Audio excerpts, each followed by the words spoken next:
Halo semuanya, perkenalkan nama saya Ditya Ramdhani dengan NPM 2255 2011 11 5. Saya mahasiswa dari mata kuliah Personal Development. Dosen pengampunya Bapak Jack Febrian Rusdi, PhD. Saya dari Universitas Teknologi Bandung. Pada kesempatan kali ini, saya akan melakukan wawancara dengan seseorang yang profesional yang sudah aktif di dunia kerja. Narasumber saya yaitu Kak William yang saat ini sedang bekerja sebagai staf di bidang marketing. Wawancara ini mencakup tiga topik. Yang pertama, kecerdasan emosi. Yang kedua, manajemen stres. Dan yang ketiga, goal setting. Oke, selamat menyaksikan. Kita mulai ya, Kak William. Kak William, boleh kenalin diri dulu nggak ke teman-teman? Sekarang lagi kerja di mana, posisinya apa, dan sudah berapa lama kerja di perusahaan tersebut? Oke, baik. Halo semuanya. Kenalin nama aku William. Untuk tempat kerjanya sekarang aku lagi kerja di Hmm. salah satu brand kain kafan, namanya Kafanku. Untuk posisinya di brand leader dan lama bekerjanya kurang lebih 2,5 tahun. Kak William, di dunia kerja, terutama di bidang marketing, pasti banyak nih situasi yang menguras emosi entah dari klien, atasan, atau rekan kerja. Menurut Kak William, gimana sih caranya Kak William mengendalikan emosi eh, kalau misalkan emosi kakak lagi terganggu atau nggak stabil saat bekerja? Mengenali emosi. Kalau mengenali emosi, biasanya aku udah ngerasa terganggu tuh kalau udah susah fokus nih. Susah fokus, terus gelisah dalam bekerja. Nah, biasanya kalau misalkan udah kayak gitu, eh, aku apa ya stay away dulu dari orang-orang untuk ya meregulasi emosi. Habis itu kalau misalkan udah reda baru nanti show up lagi. Oke. Terus kalau misalkan Kak William sadar nih kalau emosi lagi nggak oke, apa sih yang biasanya Kak William lakukan supaya bisa tetap profesional dan gak meledak di depan banyak orang? Pertama-tama aku diem dulu ya. Diem maksudnya untuk mengenali ini sebenarnya emosi datang dari apa, masalahnya apa, terus kira-kira dari masalah ini aku harus apa, atau mungkin kalau misalkan memang itu masalahnya datang dari pribadi dan memang harus dibenahi sendiri, ya biasanya aku menjauh Hmm. dulu dari orang-orang gitu untuk menstabilkan emosi itu. Kalau misalkan emang problem itu ternyata datang dari tim yang mengganggu emosi aku, biasanya ya coba aku benahi dulu, aku dalami dulu Hmm. masalahnya, baru Oke. nanti diskusi sama tim gitu sih. Oke. Biasanya faktor apa aja sih yang paling sering bikin Kak William emosional di tempat kerja? Eh, Biasanya datang dari dalam diri sendiri atau dari luar? Dua-duanya ya, kalau misalkan dari Hmm. diri sendiri mungkin ya karena emang sabarannya sedikit tisu. Tapi kalau misalkan dari eh, faktor dari luar, lumayan banyak sih. Mungkin ya salah satunya kalau misalkan eh, sesuatu tidak berjalan sesuai dengan rencana, atau mungkin tim yang sering melakukan kesalahan yang sama, padahal ya udah kita tegur dan udah evaluasi, Oke. evaluasi berkali-kali, tapi kesalahannya masih tetap sama itu sih. Oke. Untuk ini sih ngomongin soal tekanan kerja, terutama di bidang marketing, kan banyak target dan deadline. Nah, itu tuh sering jadi momok tersendiri bagi sebagian orang. Kapan sih Kak William merasa paling stres? Gejalanya, gejalanya itu kayak gimana? Fisik, pikiran, atau perilaku? Kapan merasa paling stres tuh Hmm. kalau uh, campaign nggak berjalan sesuai dengan rencana atau bahkan cenderung gagal, itu sih sebenarnya yang bikin paling stres, karena ya bikin campaign kan nggak mudah ya. Ketika Ya.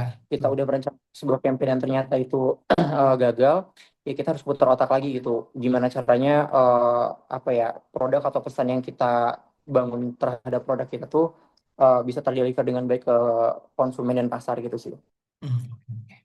Nah, lalu langkah-langkah konkret apa sih yang Kak William ambil untuk mengelola stres itu supaya bisa kembali produktif? Ada ritual atau kebiasaan khusus nggak, Kak William? Ritual atau kebiasaan khusus sebenarnya ada sih, ini hampir setiap hari dilakuin juga untuk tetap apa ya menstabilkan emosi. Hmm. Aku suka banget dengerin musik, dan biasanya kalau misalkan aku lagi emosi atau lagi nggak stabil, aku distract pikiran dengan dengerin musik-musik sih. Oke, oke. Kak William, sekarang kita masuk ke topik karir. Gimana sih ceritanya Kak William mulai menetapkan tujuan karir? Sejak kapan mulai serius memikirkan goal jangka panjang? Sejak kapan menentukan goals jangka panjang? Sebenarnya belum lama, waktu di umur 23, itu ketika ada perbedaan antara apa yang aku pelajari di kampus dan juga apa yang aku kerjain di dunia kerja. Jadi di kampus tuh aku ngambil jurusan teknik informatika, sementara di kerja aku di bidang digital marketing. Sebenarnya masih sama-sama digital, tapi untuk teknisnya kan pasti beda gitu. Kalau di teknik informatika lebih ke coding, kalau misalkan di marketing lebih ke ya pemasaran gitu.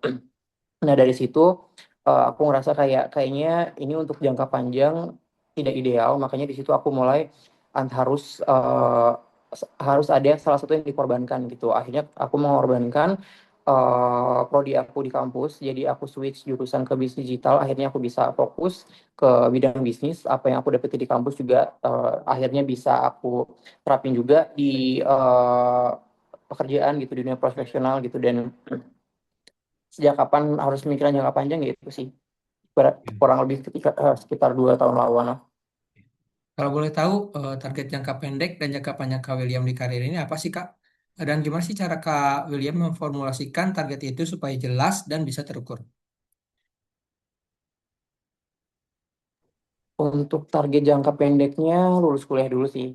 Kalau jangka Mhm. panjangnya mungkin ya aku pengen uh, berkontribusi lebih dalam lagi di perusahaan, atau terutama di bidang digital marketing ya. Dan juga mungkin bikin project bareng sama temen di hal bidang bisnis, atau mungkin bikin bisnis sendiri gitu untuk jangka panjangnya. Dan bagaimana memformulasikan target supaya jelas dan bisa diukur, ya pertama kita eh, aku tentuin dulu target secara garis besarnya apa, habis itu di breakdown kira-kira eh, untuk mencapai goals besar itu apa sih, hal kecil apa yang harus aku lakuin untuk menuju ke step itu gitu. Terakhir nih, apa strategi atau prinsip Kak William untuk benar-benar mencapai target itu? Ada nggak momen di mana goalnya harus direvisi dan bagaimana sikap Kak William saat itu?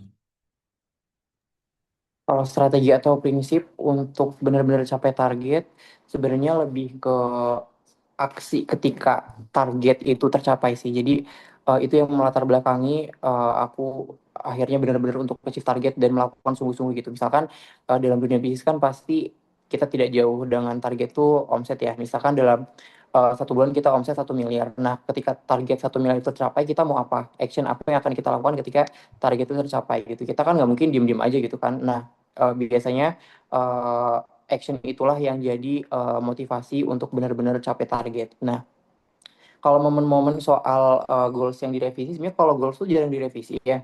Itu kan mimpi dan doa gitu ya. Jadi jarang direvisi. Paling direvisi itu lebih ke kayak teknis, hal-hal teknis ketika kita apa menuju goals tersebut sih. Oke, terima kasih Kak William.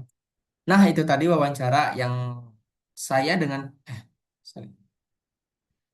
Nah, itu tadi wawancara saya dengan Kak William. Penuh insight banget ya. Terima kasih banyak Kak William sudah mau berbagi dengan saya dan juga teman-teman.